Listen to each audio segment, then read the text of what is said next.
All right, good evening. Welcome to Relive, where we talk about all the things. And tonight, right now, we are going to talk about adoption and one woman's story about her journey to find answers.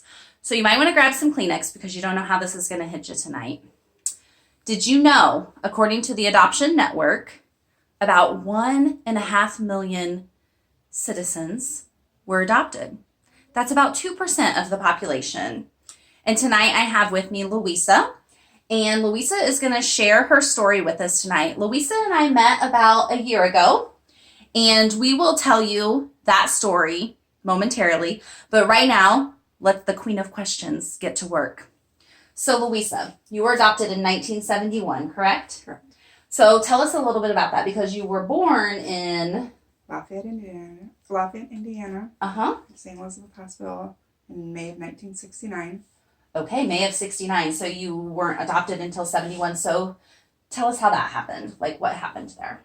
I went with the foster parents for when I was 4 days old. Okay. And so apparently it takes that long to actually do the whole adoption process. Okay. Because I stayed with one family the whole time. Okay. And so they adopted me in 1971. In 1971. Mm-hmm. Awesome. Well, that's amazing. And in 1971, there were about 169,000 adoptions. So to be able to start your journey to kind of find where you fit in that 169,000, that's an amazing story. And she's going to share that with us tonight. And that statistic came from the johnsonarchive.net. So, at what age did you know you were adopted? Probably third, fourth grade. Third or fourth grade. As early as I could understand what adoption meant. Okay, and did your adopted parents tell you that you were adopted? Yes. Okay. They were honest from the get-go. They didn't want us to find out any other way except through them. Okay. So what kind of emotions as a third and fourth grader were you feeling? Like, did it make sense to you? Did you understand it? I did to a point. Okay. As I got older, my mom always told me, I got to choose you. Mm-hmm. So she always made me feel special, but I really didn't fully understand until I got a little older. So at what point then were you like, okay, so I was adopted, but there is somebody else out there that I'm connected to, and you really started thinking about that? Well, I started in my teenage years. Okay. And I started searching. I went to the library and I just started searching for answers and looking for, I had a little bit of information, so I'm looking for somebody with the last name of Hall. Okay. So that's the only information you had to go by? Well, how old she was and her last name and where I was born. Okay. And did you get that information from your adopted parents? I did. Okay, so they were very open to sharing with you. Yes. And they were receptive to you finding your birth mom. Yes. Okay. Awesome. Well, that is really exciting, and I really appreciate you opening up with us tonight.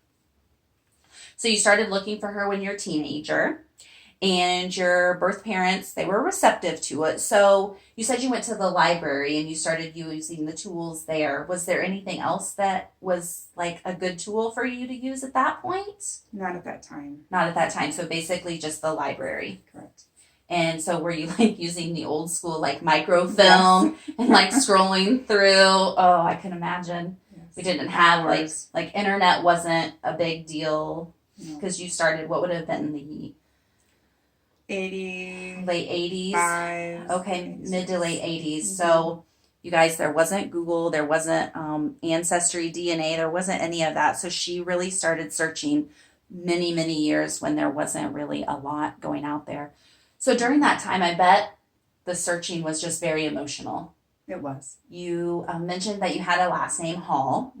And then did you hone in on one particular name that you thought was your mother? I did. Okay, do you want to tell us a little bit about how that worked out? Well, going to the library, I was looking for names of people discharged with the name of Hall. Okay. Around my birth date. Okay. And there was a Marie Hall. So I focused on Marie Hall. Okay. And I had the wrong name to begin with. Okay. but that was the only name that you could find that was discharged at that time. Correct. So what did you do with that information? You thought deep in your heart that my mom's name is Marie Hall, and then you just went forward. What did you do? I pulled up, I was looking in phone books. Okay. I was looking anywhere I can find a name, and every Marie Hall I called.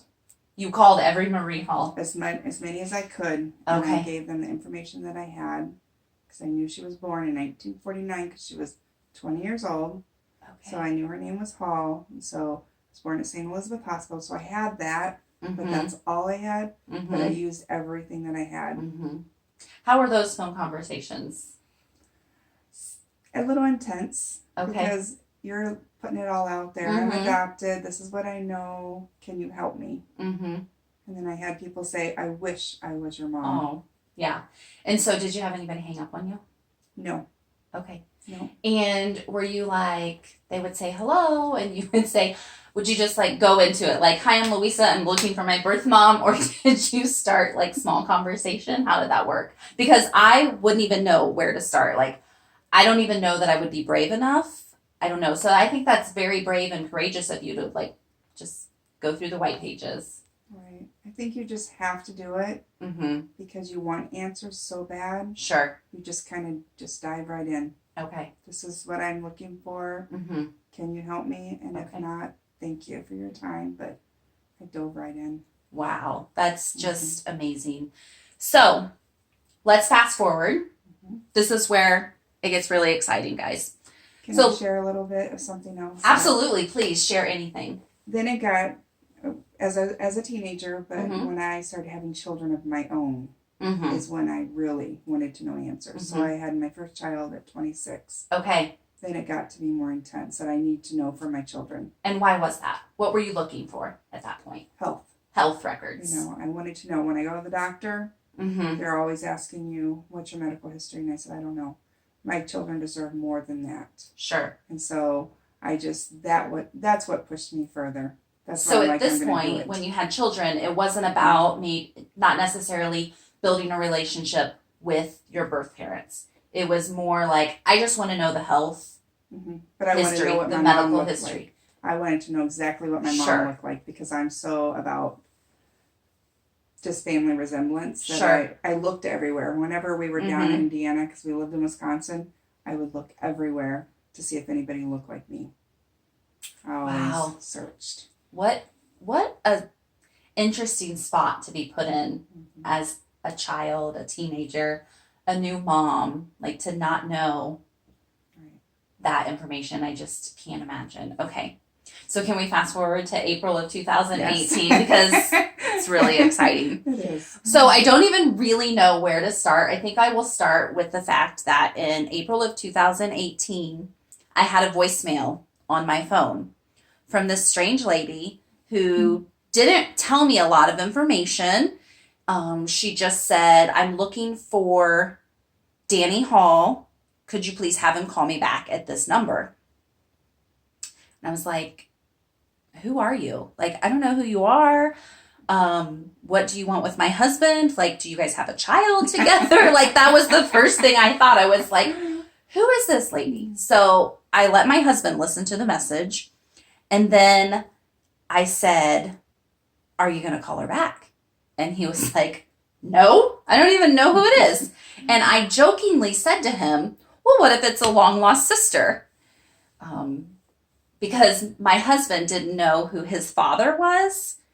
So the fact that I brought that up, I think is just kind of ironic. So anyway, so we were at baseball practice when that happened, and it was really eating at me, like curiosity. I wanted to know, who is this woman? Like, what does she want with my husband?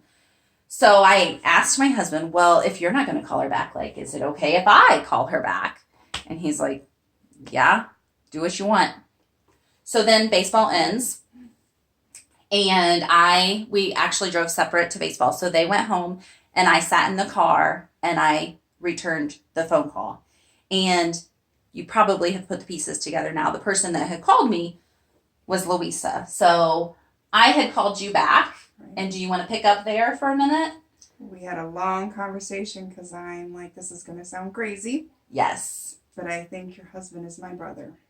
So she said that to me, and I got chills, and I have the chills right now too.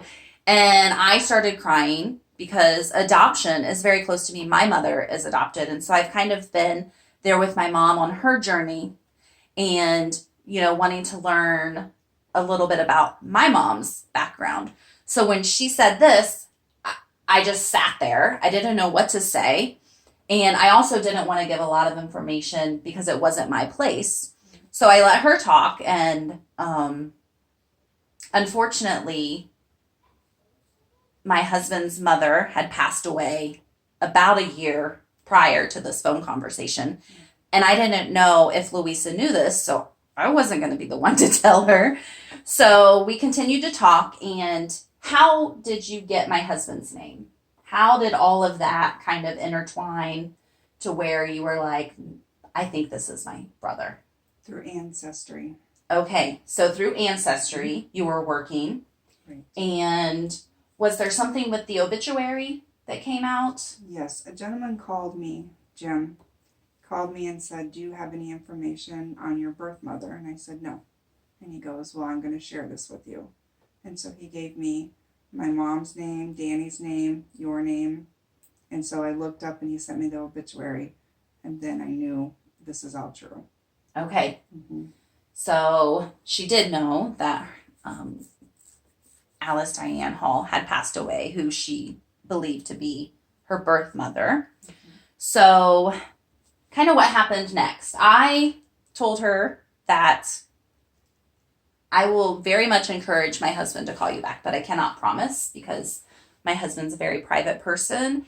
And he did give me the blessing to make this video, just so you guys know. But you can see he's not in this room right now. So I went home and I didn't even know what to say.